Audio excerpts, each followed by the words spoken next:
결혼은 인생에서 가장 큰 이벤트 중 하나이며 삶의 질이나 방향을 크게 바꿀 수 있는 중요한 사건이라고 생각하면서 살아왔습니다. 나이가 조금씩 많아지면서 결혼을 하는 친구들의 이야기를 듣고 겁을 먹기도 하고 신중해야 한다는 마음가짐을 갖고 있었습니다. 사실 어떤 배우자를 만나서 어떤 가정 환경에서 평생을 보낼지 알 수 없기 때문에 섣불리 사랑만으로 결정할 수 없는 일이라는 것을 알고 있습니다. 그렇지만 마음의 결심을 했다 해도 사랑 앞에서 흔들리는 것은 어쩔 수 없다는 것을 알고 있습니다. 남편과의 연애를 하면서 남편이 살아온 이야기를 처음 들었을 때 시집가면 무척이나 고생을 하겠구나 라는 생각도 들었었지만 그 사람과 함께 하면서 연애만 하자는 생각도 했었습니다. 처음에는 조금 충격적이기도 했죠. 했고 꽤 불운 환경에서 살았거든요. 왜 과거 어르신들이 말씀하신 대로 집안 환경이 사람의 인성을 좌우한다고 하는지 이해할 수 없었죠. 처음에는 남편의 집안 환경이 다른 사람들과 너무 다르다고 생각해서 거리를 두었는데 연애를 하면서 이러한 생각이 변해갔어요.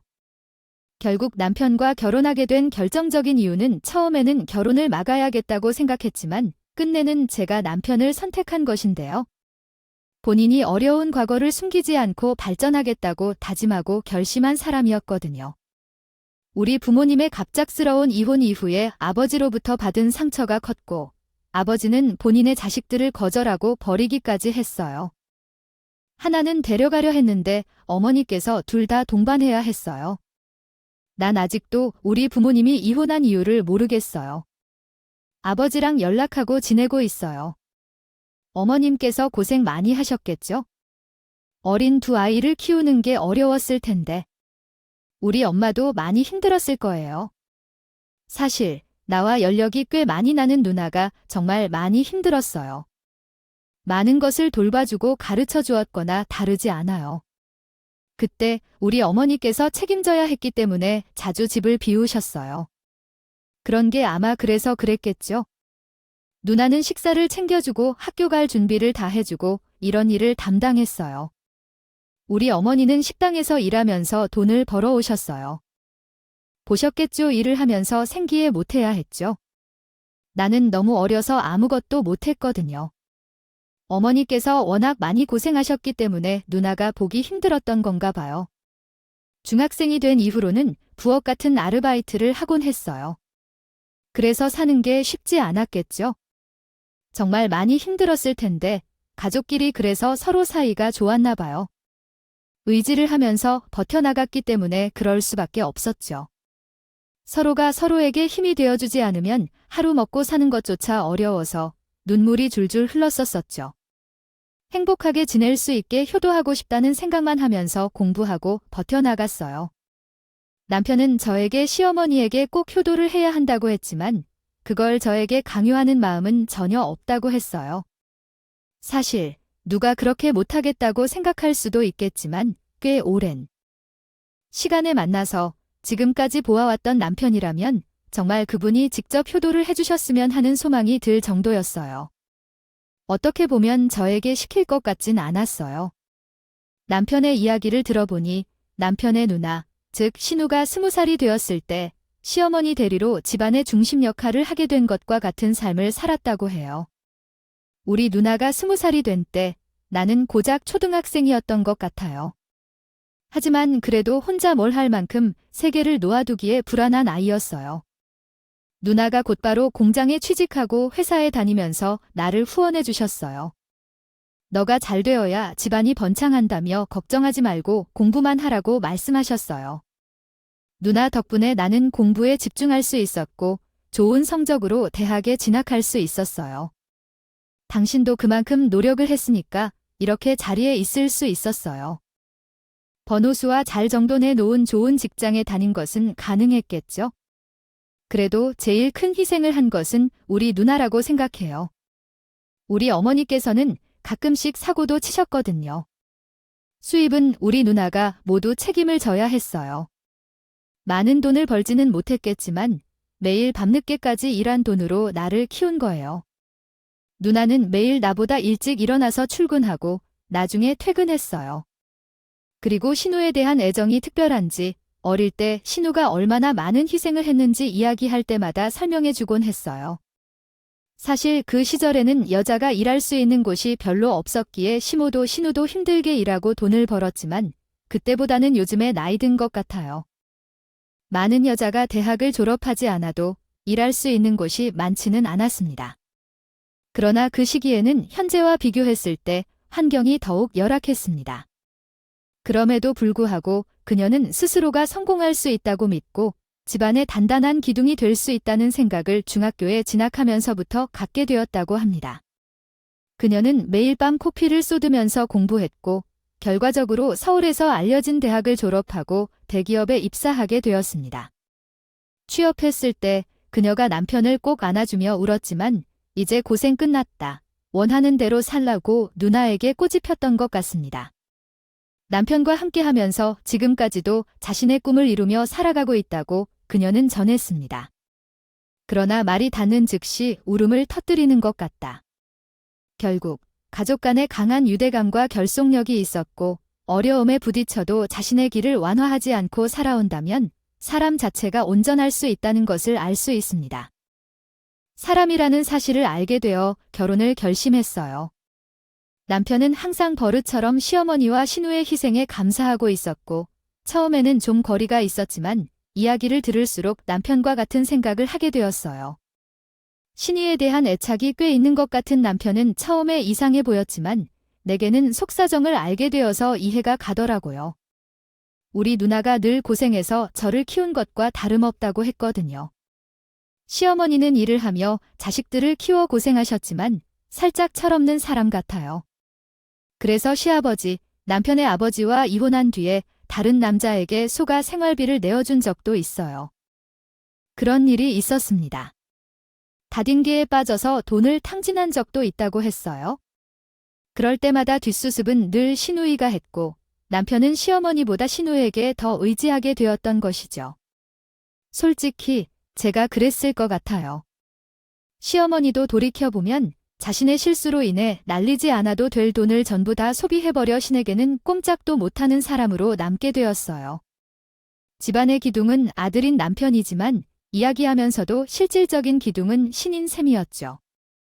이러한 상황을 듣고 결국 마음을 굳혀 결혼을 결심하게 되었고 시댁 식구들과 고대하던 첫 만남을 가지게 되었습니다.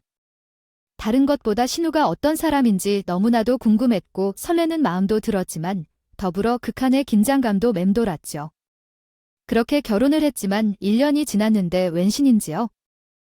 여자가 나타나서 솔랑과 결혼하겠다고 말하면 마음이 혼란스럽고 질투심도 들지 않을까 생각했기 때문이었어요.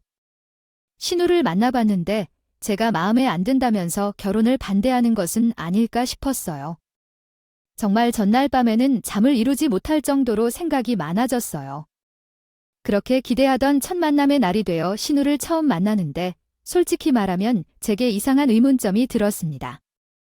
남편이 설명했던 시우만 생각하자면 그보다 서러움이 많고 철이 든 코리아 장녀인 제가 본 신우는 시어머니만큼이나 철이 조금 없어 보였거든요. 공장에서 잔업까지 하며 벌어온 돈으로 남편의 대학 등록금까지 모두 지원한 신우에도 불구하고 억척스러움이 전혀 보이지 않았어요. 돈을 모아서 가족들을 뒷바라지하는 일에 종사하는 것 같더라고요.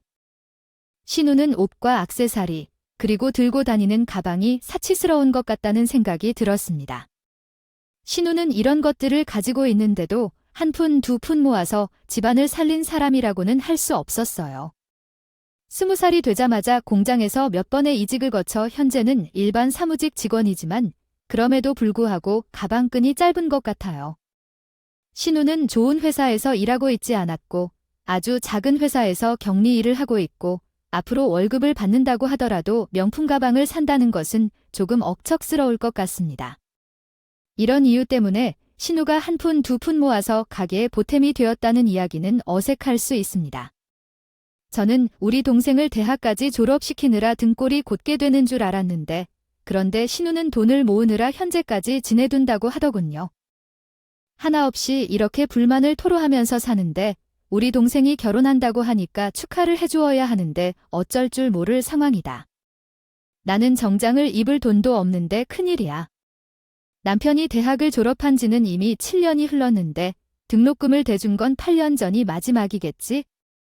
그렇다면 8년 동안 돈을 모았겠지 않나? 돈을 모으는 게 버릇처럼 몸에 배어있던 습관이라고 하더라도 남편이 취직하기 전에는 적어도 5년 이상은 돈을 모은 것으로 알고 싶다. 하지만 모아둔 돈이 하나도 없이 명품백을 들고 있다니 저는 의아한 생각이 들었다. 올케는 결혼을 하면서 어떤 선물을 해줄 생각이니까 크게 기대할 필요가 없다. 얘는 내가 어버버 키운 것과 같은 동생이니까. 내가 정말로 함께 키운 생각이 든다. 이야기를 나눠보자면 오늘 하루 전부를 토해내도 모자란다니 얼마나 고생했을 것인지. 이젠 내가 동생을 장가 보내니까 한숨 돌릴 수 있게 느껴졌네요. 아무튼 선물은 내가 고를까요? 아니면 알아서 센스 있게 준비해 줄까요? 동생을 위해 희생하는 마음을 가지고 하는 행동이라고 할 만한 것이 너무나 많이 보이는 것도 이상하게 느껴졌어요. 물론 애착을 가지고 동생을 위한 한마음의 표현이니까 결혼기념 선물에 큰 것을 바라는 게 어느 정도 이해가 가기는 했지만 보통 그런 마음이라면 동생에게 어떤 더 큰 선물을 줄 수 있을까 고민을 하게 되죠. 반대로 무엇을 더 받아들이고 싶은지 생각하는 건 잘 안 돼요. 게다가 부담을 줄 수 있는 마음이라도 전하고 싶은 건지 한두 번 말하는 게 아니라 인연을 맺으면 계속되는 거니까요. 매번 어떤 선물을 받을지 고민하는 모습만 보여주더라고요. 제가 남편과 결혼할 때 양가에서 도움을 크게 받아 결혼을 했던 상황이어서 결혼을 준비하는 우리에게 돈이 조금 부족했거든요. 신우가 그렇게 얘기해서 우리는 어떻게 해야 할지 막연한 상황이었어요. 양가의 도움 없이 정확히 어떤 종류의 선물을 원하시는지 말씀해 주시는 게 좋을 것 같아요.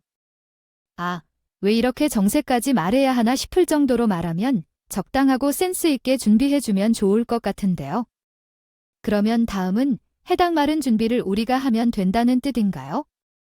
형님, 아무래도 돈이 풍족하지 않아서 못하다고 생각하니까 결혼식에 착용할 옷을 한번 사드리는 게 좋을 것 같아요. 요즘은 서로 부담스럽지 않게 그 정도를 주고받는다고 하더라고요. 저희가 받은 정장도 있는데 투피스 정장이 괜찮을 것 같아서요. 그래서 옷을 어떻게 준비해 드릴지 말해주겠다고요? 옷은 내가 보는 돈으로 충분히 살 수 있는 거고요. 아, 내가 내 동생 뒷바라지하고 있는데 시간과 비용이 얼마나 드는지 아세요? 고작 이제 나한테 옷 선물을 해주면서 생색을 내겠다는 거예요. 사람들이 왜 이렇게 속인다고 하잖아요.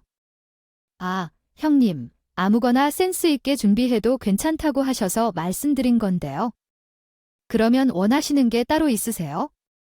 차라리 말로 해주세요. 저도 물론 형님이 얼마나 힘들게 저희 사랑을 도왔는지 다 알아요. 그 얘기를 전부 알고 있으면서도 단지 정장만 해주겠다고 하니까 정말 화가 나요. 사실 제가 생각한 것은 명품 가방 정도나 겨울에 입을 천연 모피 코트 같은 것 정도의 비슷한 가격대를 생각했는데 물론 뒷바라지 비용에는 따라갈 수 없지만 명품 가방이라면 어떻게 봐도 가격이 현격하게 다르겠죠. 명품 브랜드에 대해 잘 알지 못하고 생각조차 못했던 선물이라는 것도 압니다. 그래서 올케가 들고 다니는 가방을 보고 명품에 대한 관심이 없는 데 대해 잘 파악하고 있어야겠다 생각해요. 나는 적어도 샤자가 들어간 브랜드에서 나온 주요 가방을 받아야 할 것 같아요. 하지만 그 말에 반대 의견을 표현해야 했고 나는 샤가 들어간 시 브랜드라고 하면서 입을 넓게 벌리고 말았어요. 명품을 모르는 어린아이들도 알고 있는 브랜드일 것이에요. 뉴스에 보도된 것만 봐도 가방 하나가 1,000만 원 이상이라고 가격이 많이 올랐다고 소문났었는데 그 가방을 해주세요. 할 말이 없더군요. 적어도 제게는 브랜드에서 나온 가방이 아니면 소용없다며 콧방귀를 뀌면서 이야기했는데 도무지 입을 다물지 않았어요. 그 가격에는 할 준비를 하려던 큼지막한 혼수 비용과 비슷한 값이 들었고 그런 걸 결혼 선물로 드릴 여력이 되지 않았어요. 양과 도움 없이 결혼을 하다 보니 그 가격이면 저희 혼수를 채우고도 남는 비용이라서 조금 부담스러워요. 어머님이도 돈을 모으실 수 없어서 도와주실 수 없다고 하셨고 우리 집도 별로 다르지 않은 상황이라서요. 아무리 그래도 내가 뒷발 세월이 몇 년이나 된데 당연히 그 정도는 받아야 하는 거 아니에요? 나는 너희가 옷을 선물해 주겠다고 해서 더 놀랐어요. 어떻게 내 이생을 그 정도 갑옷으로 먹이길 수가 있겠어요? 돈이 없으면 어디서든 빌려와서라도 좋은 일을 해줄 생각을 해야죠. 누나한테서 무슨 말을 하는지 잘 알겠어요. 우리도 지금 당장 형편이 조금 어려워서 옷 선물을 얘기했던 건데 진지하게 고민해 볼게요. 저는 어렵게 입으려는 남편을 보면서 눈빛으로 욕을 발사할 수밖에 없었어요. 신우가 남편을 어떻게 키운 것도 이해하고 경제적인 지원을 해준 것도 다 알아요. 거기다가 남편이 취업을 준비하는 동안에도 신우가 꾸준히 용돈을 주었다고요. 하더라고요. 그 고마움은 당연히 알아요. 남편 입장에서는 명품 가방을 선물하는 것이 고민될 정도로 받은 게 많다는 것도 다 알고 있고 저도 이해하려고 노력했어요. 그러나 우리 형편을 생각하지 않을 수가 없어요. 우리가 돈이 많은 편은 아니었고 결혼도 거의 비드로 하는 일이나 다름이 없었으니까요. 만약 돈이 있다면 당장 급하게 필요한 혼수비나 다른 비용에 쓰는 게 맞다고 생각했어요. 아무튼 나는 결혼 선물을 받을 것을 기대하고 있으니까 요즘 젊은 사람들의 취향에 맞춰 너무 화려한 것이 아닌 심플하게 준비해 주었으면 좋겠어요. 신우가 그 말을 끝으로 인사를 하고 건물 밖으로 나가자마자 나는 남편에게 가슴을 쿵쾅 치며 말했어요. 물론 신우가 고생한 것을 잘 알아요. 때문에 누구든지 가족을 위해서 희생하는 건 모두가 다 해야 할 일이라 생각해요. 만약 이를 그런 식으로 따진다면 우리의 부모님께도 내가 키워주는 데 들인 비용을 고려해 선물을 해주어야 한다고 생각해요. 부모님의 도움으로 자라는 것과 누나가 동생을 보살피는 것은 느낌부터 다른 거잖아요. 부모는 당연히 자녀를 키워야 하는 의무가 있고 그게 왜 그렇게 하는지 알겠죠. 당신의 아버지가 자신의 의무를 버리고 떠나셨다고 하면 우리 부모님도 나를 위해 희생을 하셨다고 생각해요. 아버지에 대한 얘기는 왜 꺼내 듣게 하나요? 싫어한다고 막지 말라고 했잖아요. 어떻게 내게 상처를 주는 말을 할 수 있나요? 저는 당신에게 심적인 상처를 주려고 한 적이 없어요. 세상에는 어떻게든 가정을 위해 희생하는 부모가 있다고 생각해요. 이야기를 이렇게 하고 싶었어요. 그리고 평생 자기 뒷받침을 하면서 검소하게 살았던 분이 명품 모피 코트가 말이 되는 소리야. 우리 누나도 여자니까 당연히 그런 거에 눈 돌리는 게 당연한 거지. 조부모님이 뒷보신에 꾸밈 없이 살아오셨을 텐데 나이 들어서 멋있게 살아보려 하면 그게 잘못된 게 아니라 굳이 브랜드 명품백과 모피 코트를 가져야 한다는 건 말이 되는 소리야. 당신 그거 가격을 몰라서 하는 소리야? 가방이나 코트 값이 얼마나 하는지 알아? 무려 1,000만 원이 넘어. 그 돈이면 우리 냉장고, 세탁기, 건조기, TV를 살 수 있는 돈이니까. 가격까지 생각하지 못했었느냐? 제가 1,000만 원이 넘어간다고 말했더니 눈살을 찌푸리며 남편이랑 처음으로 생각하는구나. 싸움이 벌어졌는데 결국 싸우면서도 의견이 좁혀지지 않아서 해결이 이루어지지 않았어요. 이대로 결혼을 끊기엔 너무 아쉬웠기 때문에 결국 조율을 하게 됐는데 남편이 저에게 그러더라고요. 난 다른 사람들보다 누나에게 훨씬 더 큰 애착이 있어. 그래서 나도 가격을 알아봤더니 브랜드 명품 가방을 선물하는 건 맞지 않은 선택 같더라. 가격이 비싸다고 너무 비싸면 우리 사정에 맞는 걸 해드리는 게 좋을 것 같더라고. 은냄새에 황소 쫓다가 발목이 찢어지는 일이 생기지 않도록 알아보니 브랜드에서 가방을 사면 200만 원에서 300만 원 정도 하는데 그 정도면 충분히 누나도 이해하지 않을까 생각해. 남편이 먼저 의견을 제시하고 제게 화를 내보냈기 때문에 저도 어째서 그러는지 이해할 수밖에 없었어요. 의견을 주장하고 나설 수가 없겠다는 거지요. 200에서 300만 원 정도 되는 가방인데 조금 뼈가 아프긴 하지만 완전히 못 감당할 금액은 아니었어요. 극적인 해결을 하고 신우에게 연락을 해서 가방을 고르라고 했어요. 물론 비브랜드라고 콕 집어서 이야기를 했죠. 형님, 우리가 가방을 선물하려는데 브랜드는 솔직히 현실적으로 조금 어려울 수 있어요. 브랜드에서 고르셨다면 더 좋겠어요. 이번에 나온 신상 토트백이 있는데 200만 원 중반대라고 하더라고요. 그 정도면 부담이 적고 형님도 원하시는 명품 가방이 될 것 같아요. 어떻게 생각하세요? 비브랜드 아이고, 요즘 누가 거기 가방을 들고 다닌다고 쪽팔리게. 아, 내가 평생을 바쳐서 내 동생을 돌봤는데 고작 이것만 해줄 수도 있겠다고. 아휴, 정말 억울해서 살겠나 내가 내 동생을 키우며 평생을 다 바친 탓에 결혼할 여유까지 없는데 자신이 노처녀로 남게 되었다는 것을 전적으로 우리 남편 탓이라고 더 나은 것을 받더라도 만족스럽지 못해 브랜드가 말이 되겠느냐며 불평을 했다. 이 말을 듣자 진짜 한숨이 나왔다. 솔직히 누가 봐도 신우는 얼굴이 아름다운 것도 전혀 아니었다. 생긴 것도 아니라 찐빵처럼 눌린 모습이었고 몸매도 아래배가 튀어나와 천하장사인 것이다. 물론 외모만으로 사람을 판단해서는 안 되지만 신우는 성미까지 괴팍하고 갈갈하여 어디서나 문제를 일으키며 트름을 내시기까지 했다. 어느 남자가 돌아보겠느냐고요? 또한 본인이 생긴 게 그다지인데도 잘 꾸미기를 해야 한다면 그렇게 해야 하는데 신우는 잘 씻지도 않는지 맨날 머리가 기름진 채로 다녔다.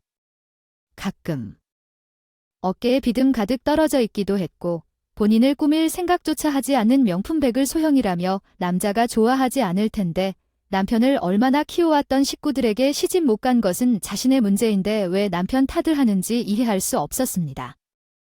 결국 저희는 마음대로 브랜드백을 선물하고자 했지만 신우는 그 백을 신경 쓰지 않고 부정적으로 받아들이고 시민의 분위기를 바꾸기 위해 시어머니를 방문해 상황을 전달하고 이야기하고 있었는데 시어머니는 나에게 뭐라고 하려는 걸까 생각이 들었지만 진짜로 예상치 못한 말을 내뱉으셨어요. 내가 너희의 결혼 날짜를 언급하면 이야기하려고 미루고 있었는데 말이야. 아, 내가 고백하려고 했던 거야? 무슨 말씀을 하려고 그렇게 망설이세요? 아, 혹시 또 금전적인 문제를 불러일으키고 싶은 거 아니죠? 저희 결혼 자금이 부족해요. 얘는 내가 그런 사고만 치는 사람인 줄 아니며느리 앞에서 부끄럽게 과거 이야기는 하지 말라고. 너, 다른 건 아니고.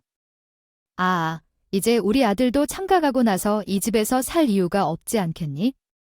방 하나 남는 게 좀 아무튼간이 집을 팔고 작은 집으로 이사를 가려고 한다는 얘기요. 그래요. 어머니 노후 자금도 필요하실 거고 앞으로는 누나랑 둘이서 살게 될 건데 사실은 이 집에서 살 이유가 없는 것 같아요. 잘 생각하셨어요. 예, 그게 아니라 사실은 내가 만나는 남자가 있는데 그 남자랑 있을 거라고. 둘이서 즐겁게 노후를 보내기로 했습니다. 작은 집으로 이사를 가서 둘이서만 알콩달콩하게 옛날 신혼 느낌도 좀 느끼면서 살아보기로 했어요. 그 말을 듣고 나와 남편은 놀라서 아무런 말도 하지 못하고 있었죠. 시어머니께서는 남자가 있다는 소문조차 들어본 적이 없고 상상조차 못해봤던 상황이어서요. 어떤 말을 해야 할지 도통 모르겠어서 남편과 그저 서로 눈빛만 교환하고 있었는데 갑자기 신우가 일어나서 소리를 질렀어요. 뭐라고, 엄마? 다른 남자랑 살림 차려 나갈 거라고? 그럼 나는 어떻게? 나는 어디 가서 살아야 하나요? 그러자 똑똑하게 말씀하듯이 해. 내가 벌어서 직구해서 살면 되지. 언제까지 엄마 옆에 붙어 살려고 그래? 나도 이제 내 인생 좀 살아보자고. 아이야, 갑자기 그런 말을 왜 하냐고. 내가 모아둔 돈이 어디 있는지 묻는 거야? 집을 구해서 나가라고 하는 게 아니야? 나한테 집을 사주는 것도 아니고 대뜸 나가라는 통보를 한다는 거야? 이런 생각을 하는 엄마가 어디 있어? 이건 아니지. 무슨 얘기를 하든 돈이 없어서 맨날 처음 날 밖에 나가서 술이나 처먹고 명품을 이모니처럼 사치를 부리니 돈이 없지? 너가 지금까지 돈을 모았으면 집을 사는데 돈이 부족한 것은 왜인지. 또 너 자체로 장도 있잖아.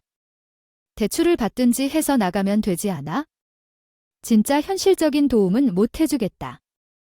지금 빚을 내서 나가라는 얘기가 나와 갑자기 다른 남자와 살겠다고 나가는 소리가 현실적으로 맞는 얘기야? 구체적으로 생각해봐. 못할 게 또 뭐 있어. 나도 여자라서 좋은 사람 만나서 행복하게 살고 싶은 게 당연한 거 아니야? 좀 그러면 너도 결혼을 하던지. 내가 남자가 어디 있어서 결혼을 하냐고. 엄마 진짜 이렇게 나올 거야? 얘가 치가 못생겨서 남자친구 하나 없는 걸 왜 내 탓으로 그래? 저기요, 강 여사님, 나 엄마랑 똑같이 생겼거든요. 내가 남자친구가 없는 건 엄마 닮아서 그런 거지? 그러니까 나를 왜 이렇게 나쁘게 살게 만드냐고. 나래 담긴 뭘 닮아. 나는 남자랑 있거든. 그 남자랑 살 거야. 내가 남자친구 없는 걸 왜 또 내 탓으로 그래? 갑자기 시어머니랑 신우가 개판으로 싸우기 시작하는데 정말 답이 없더라고.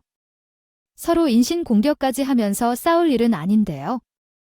현실적으로 집을 어떻게 구할지에 대한 해결책을 찾아야 합니다.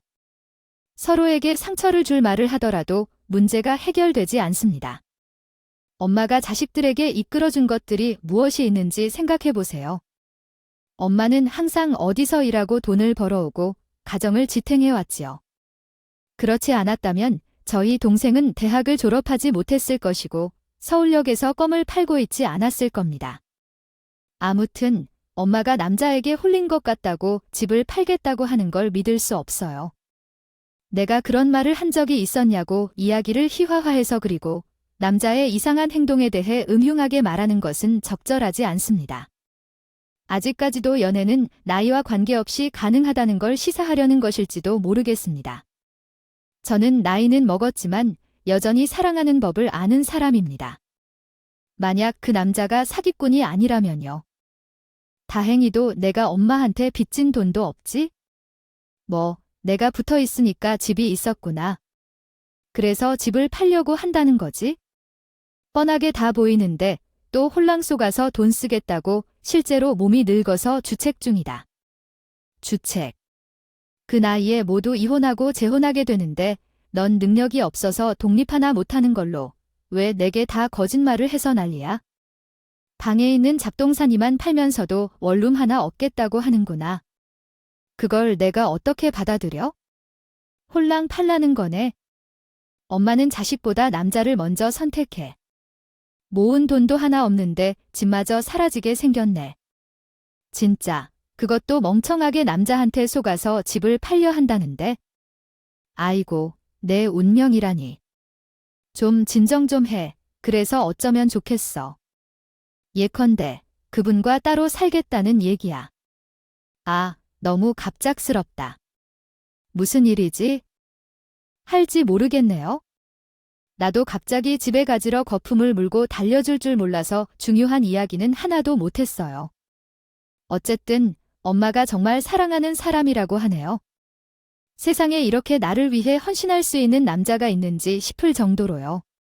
그래서 말인데 결혼식의 혼주석 말이에요. 거기에 그 남자를 앉히고 싶어서 이렇게 말을 꺼냈답니다. 나도 노년이 나타나네요. 도대체 그 남자를 혼주석에 왜 안아? 집 팔아서 어와둥둥 하는 것도 모자라 대놓고 혼주석에 앉겠답시다고. 아이고 두야, 정신 차려. 강 여사, 신우가 달려들지 않았으면 제 입에서 매우 험한 소리가 나갈 뻔했어요. 남편도 내도 뒷목을 잡고 뒤로 넘어가려는 거 알았으니까요.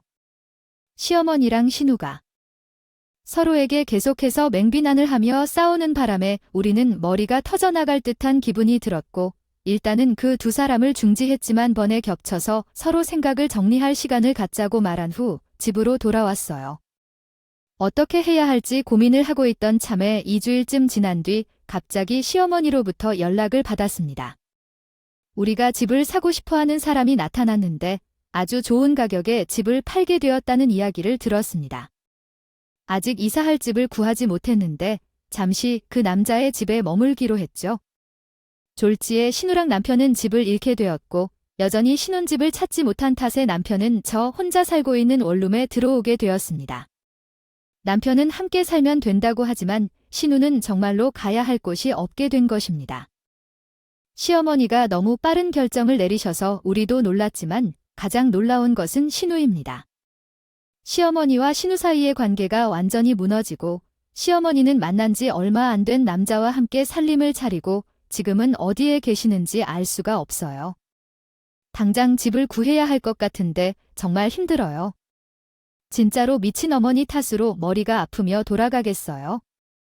아, 딸을 버리고 그 남자 때문에 떠나신다는 게 말이 되는 소리일까요? 게다가 집 팔 때 돈을 난 눈치채지도 못한 채로 거두지도 않고 떠나버렸어요. 지금은 집을 구하기 위해 대출을 알아보고 있는 중인데 100% 대출은 없다고 하더라고요. 그러니까 돈 좀 빌려주실 수 있나요? 우리도 신혼집을 찾으려면 직장인 대출을 알아봐야 해요. 아버님도 알아보셨지만 전세금을 100% 받아야 해서 지원해주는 대출이 없어서 우리도 가진 돈을 모아서 준비를 해야 하는 입장이라 형님을 도와주기는 어려울 것 같아요. 가족이라는 것이 말이다. 내가 한 몸으로 희생해서 키워놓은 것인데 모두 중요한 순간에 등을 돌리고 있네. 이게 무슨 가족인가? 내가 내 동생 위해 얼마나 희생을 했는데 이것 하나 못 도와주겠다고.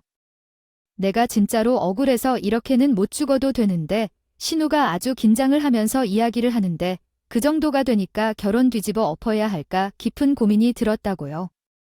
그래도 저는 너무도 사랑하는 남자이기도 했고 신우의 마음도 이해가 가지 않지는 않는 것 같더라고요. 아, 그렇다. 말 맞다나 본인이 평생을 희생해서 키운 남동생이나 다름없는 존재하기 때문입니다. 남편과 함께 각고의 노력 끝에 신우가 집을 찾는 과정에서 금전적으로 도움을 줄 수 없는 것은 있었지만 그럼에도 불구하고 집을 구한 뒤에는 선물로 가전제품 하나를 해주자는 의견을 나눴어요. 남편과 저 둘 다 마음이 편안해야 했기 때문에 내린 결정이었고 결혼 날짜를 잡고 결혼 준비를 즐기고 있었습니다.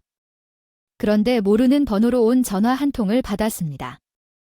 보통 모르는 번호는 거의 안 받지만 아무래도 받아야 할 듯한 예감이 들어 받아보니 의외의 인물이었어요.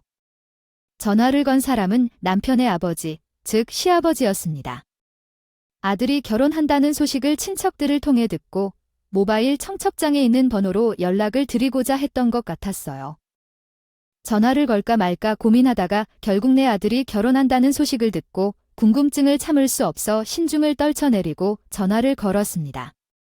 상대방이 간략하게 얘기해준 내용을 들었습니다. 내 아들이 이혼 경험이 없다고 듣긴 했지만 전화를 받아서 어디를 말해야 할지 당황해서 전화를 걸었습니다. 우리 아들이 어떤 상황에 있는지 궁금해서 전화를 한 것이며 상대방이 나에게 인사를 할 생각이 있는지도 궁금합니다. 아들의 안정된 삶을 보고 싶고 며느리가 어떤 사람인지도 궁금합니다. 이에 대해 상대방과 상의해봐야겠다 생각하면서 혼자서 단독 결정을 내리기에는 어려움을 느낍니다. 남편과 상의해보기로 해서 일단 전화를 끊어버렸어요. 정말 몇십 년 만에 연락을 하려니 어떻게 해야 할지 고민을 오래 하다가 남편에게 솔직하게 전화가 왔다고 말했더니 남편 표정이 한순간에 바뀌었어요. 그 정도까지 싫어할 줄은 몰랐는데 말 그대로 아버지를 극도로 혐오하고 있더라고요.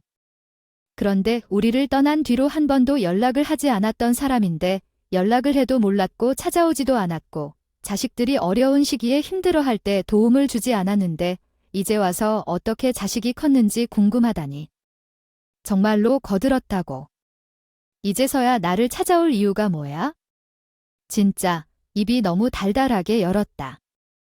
돈이 필요할 때 무시해두었던 사람이 이제 와서 나를 찾는 이유가 어디 아프다고 하는 말을 할 때가 아니잖아.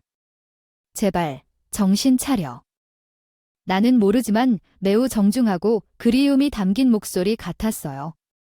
그럼에도 불구하고 친부인 한번 만나보는 것이 좋을 것 같아 자주 연락하고 지내는 것이나 결혼까지 한다는 소리가 아닌 한 번쯤은 만나볼 만한 것 같아서 싫어하는데 상종하고 싶지 않은 사람은 아이들을 버리고 떠난 사람이지만 좋다고 해도 만나기 싫어하는데 남편은 제게 입도 뻥긋하지 말라 해도 제 생각은 남편이 친부에게 대해 오해를 하고 있다고 생각해서 지울 수 없었어요. 친부의 그리움을 느끼는 목소리가 깊이 제 가슴에 박힌 것 같아요. 어떤 찜찜한 것이 스며들기 시작했어요. 남편을 설득하려고 꾸준히 만나라고 했지만 받아들여지지 않았고 남편은 저에게 친아버지에 대한 얘기는 지독히 상처를 주었어요. 그래서 말을 더 이상 얹지 말라고 했어요. 남편처럼 화를 내는 말투로 이야기하니까 나도 더는 만나보라고 설득하진 못하겠더라고요. 그래서 찜찜하고 만나보고 싶은 생각도 드는데 당신이나 만나고 오세요. 그 사람이 어떤 사람인지 직접 만나보고 느끼는 것도 나쁘지 않겠죠. 내가 상상한 사람과 전혀 다를 수도 있거든요. 자식들이 그렇게 매몰차게 쳐내버린 사람인데 염치 어디서 찾아내겠어 하면서 남편의 반응 때문에 친아버지를 만나지 않으려고 했었어요. 하지만 결국 얼굴 한번 보고 싶어서 꾸준히 연락을 하는 친아버지를 거절하는 건 이제 더 이상 못하겠다 싶어서 만나기로 했어요. 결혼 준비를 하면서도 하루도 쉬지 않고 생각할 게 많은데 2번은 부르도록 만나기로 했어요.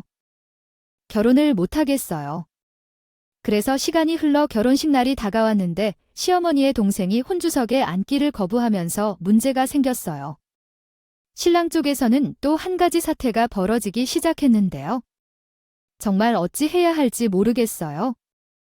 결혼식 날까지 일어나는 사건이 계속되면서 신부 대기실에서 한숨을 돌리며 쉬었습니다.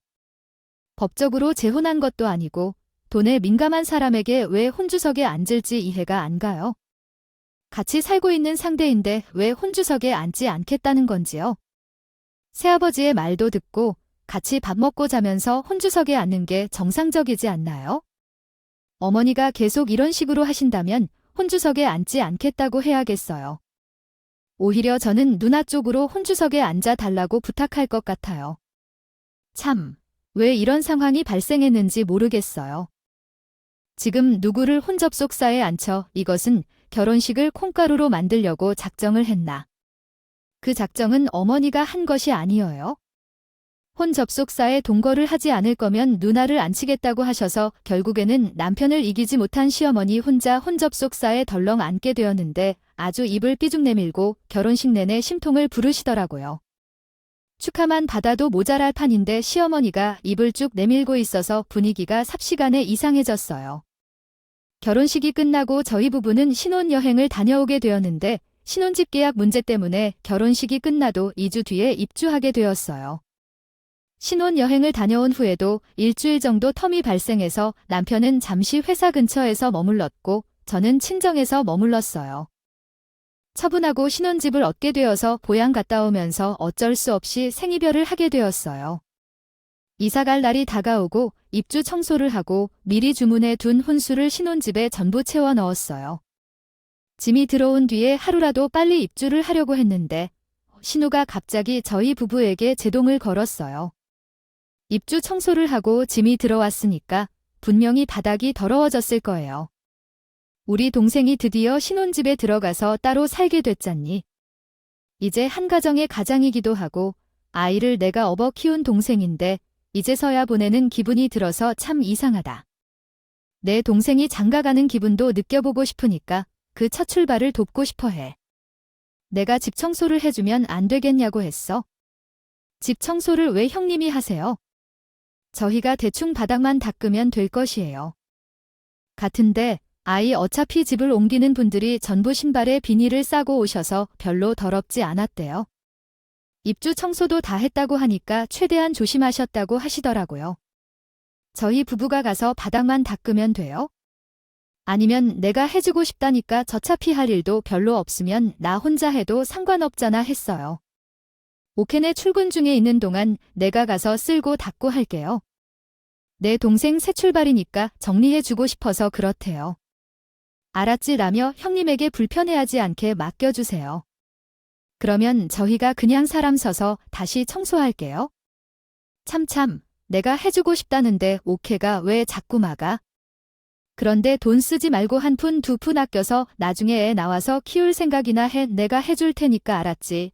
누나가 저렇게까지 내 생각해서 해준다는데 그냥 고맙습니다. 하고 봤자 어차피 우리 피곤해 대충 보이게만 하려고 했잖아.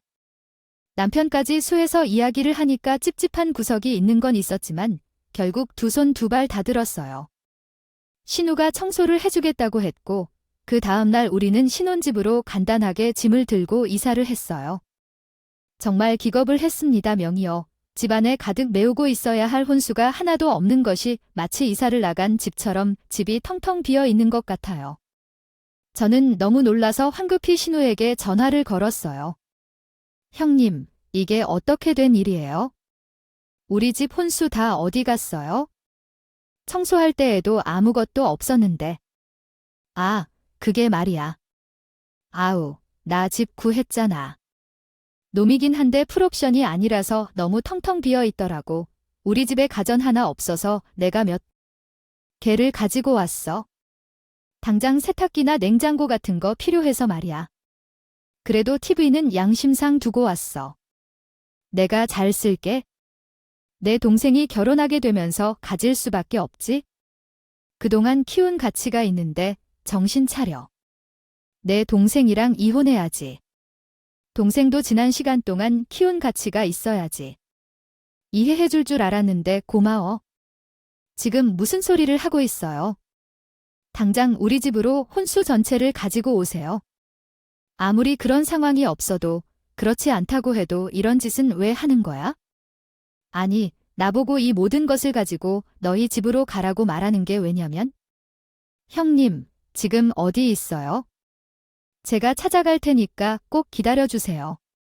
나는 이번 집 주소야. 여기로 왜 찾아오는 거지? 우리 집에 와서 다 가전제품을 가져가라고 했잖아. 추가로 주소도 안 알려주고. 그러더니 전화를 끊으셨네. 버린 게 아니겠죠? 전 바로 시어머니께 전화를 걸어서 사정을 얘기하고 열불을 토해냈어요. 어머님, 아무리 형님이 생각이 없고 우리 남편 뒷바라지를 했다고 당당하다고 하지만 이건 해도 너무한 짓 아닌가요? 어떻게 신혼집 혼수를 훔쳐가요? 훔쳐가긴 뭘 훔쳐가. 아이 솔직히 가져갈 만했지. 아, 걔가 얼마나 고생해서 우리 아들 뒷바라지를 했는데. 그리고 그건 뭐 얼마다고 그래 다시 사서 채워놓으면 되잖아. 너희 둘 다 좋은 회사 다니면서 뭐 어려운 일이라고 그래 맞벌이하면서 형님이 꼬우면 이혼하라고 하더라고. 시작부터 이렇게 살아가는 게 아니라고 생각해요. 당장 이혼 도장 찍어 줄 테니까 시댁에서 삼자 되면 하죠.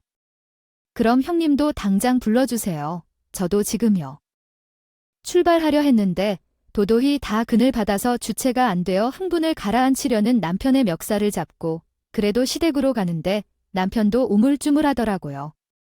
당신도 많이 흥분했지만 이건 누나가 선을 넘은 행동을 한 것이고 도대체 신혼살림을 왜 훔쳐갔는지 어떻게든 돌려놓으라고 할게. 내가 혼수 찾아갈 테니까 우리 이혼만큼은 절대 안 돼. 이런 사태로 이혼을 어떻게. 저는 남편에게도 입도 뻥긋하지 말라고 주둥이를 확 꿰매어 버리겠다고 으름장을 놓은 후에 절 도와줄 수 있는 사람에게 전화를 걸어서 시댁으로 전부 불러 모았어요. 씩씩하게 시댁에 도착했더니 시어머니의 동관 아들과 시위까지 전부 모여 있더라고요. 아니, 정말로 이혼을 하겠다며 여기까지 찾아왔는데 너네는 무슨 결혼이 애들 장난인지. 2주 전에 식사를 드신 후 이혼을 결정하신 것 같네요.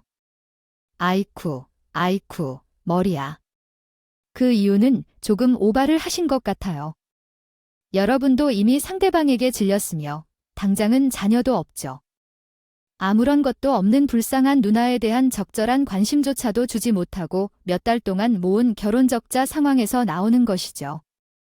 우리가 돈 주고 사게 되어 있는 결혼을 왜 모든 것을 형님께 돌려주어야 하는 걸까요? 전 그 이유를 모르니까요. 당장 모든 것을 반환해 주시길 바래요. 그러면 한번 참을 수 있겠어요. 이해할 수 없는 건 저겁니다. 그러면 지금까지 제가 제 키를 따라잡느라 지금까지 지불했던 부분을 모두 내야겠네요. 올해 대학 학비와 생활비를 제공해 주신 분에 대한 감사의 마음을 담아요. 그때 미친 듯이 배꼽을 잡고 웃어버릴 정도로 행복했던 순간이 있었죠. 그 순간 시댁 현관 벨이 울렸고 저에게 도움을 줄 구세주가 되어주시겠어요? 도착하고 있다는 것을 깨달았을 때 전 나가서 현관문을 열자 모두가 무슨 일이 일어나고 있는지 궁금해하며 머리를 내밀어 보았어요. 현관문이 열리고 들어온 사람의 얼굴을 보자 모두가 한동안 경악하며 친아버지인 줄 알아보고 나를 향해 소리쳤어요. 그 사람은 남편의 아버지인 것입니다. 모두가 한눈에 친아버지라고 알아보자 그가 나를 향해 소리를 지르며 물었어요. 이게 무슨 짓이냐고. 특히 신우의 얼굴이 분노로 일그러지며 내게 고래 소리를 지르며 하이. 울게. 이게 무슨 자주 넘는 짓이야? 우리 엄마 아빠 사이가 어떤지도 모르면서 이런 곳에 부르는 건 말이 되는 행동이니까. 당신이 지금 나 몰래 우리 아버지와 연락하고 지내고 있었다고요. 내가 분명히 나를 버리고 떠난 사람이라고 교근래 단어 사용이 조금 헷갈렸던 것 같아 첨부했습니다. 죽어도 만나기 싫다고 했잖아. 신우가 저 제일 큰 소리로 난리를 쳤는데 저는요 성큼성큼 신우에게 다가가 신우의 머리를 잡고 쥐어 흔들었어요. 야, 이 구라쟁이. 내가 우리 남편을 키우긴 뭘 키워. 내가 번 돈으로 술 처마시고 취했지? 너 우리 남편 키운 돈 다 친아버지가 받았었다는 거잖아. 그 말에 갑자기 조용해지더니 다들 경악스러운 목소리로 그게 무슨 소리냐 고 물었어요. 특히 곁에 있던 신우의 돈으로 생활을 한 줄 알았던 남편이 제일로다 경악해서 저에게 전부 다 말을 하라고 난리를 쳤어요. 무슨 소리냐? 누구 돈으로 뭘 해? 하면서 믿을 수 없다는 목소리로 말을 했는데 전부 다 속 시원하게 털어주었어요. 여태까지 신우가 본 돈으로 먹고 자고 대학 가고 생활한 줄 알았지? 아니야. 그거 전부. 당신의 아버지는 돈만 바라던 친아버지가 아니었고 그 어째서 그런 말씀을 하시는지 모르겠네요. 저희 딸이 공장에서 힘들게 벌어온 돈이 아니라 그 인간의 돈이었답니다. 신우가 돈을 벌어오며 뒷바라지를 한 적이 없었는데 그때마다 친아버지에게 돈을 받아오며 생색을 냈었던 것이 그 모습이었습니다. 사실은 친아버지가 남편과 신우를 떠나지 않았고 오히려 시어머니가 양육비를 바라며 남편과 신우를 가져가겠다고 고집을 부렸던 것이었어요. 친아버지는 자식을 위해 시어머니에게 꾸준히 양육비를 지불하고 있었지만 그 돈을 시어머니가 사치스럽게 쓰고 있다는 사실을 알게 되었습니다. 그래서 법적인 이유로 돈을 모두 회수하고 받지 않겠다는 결정을 내리셨다는 거죠. 아이들을 위해 사용할 돈이 없다는 사실에 절망한 친아버지의 결정입니다. 양육비를 뚝 끊은 상황이었습니다.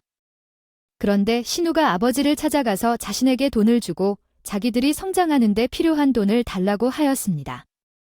아버지는 당당한 모습의 신우를 보고 생기가 있겠구나 싶어서 그동안 양육비를 신우에게 주고 있던 것이었습니다.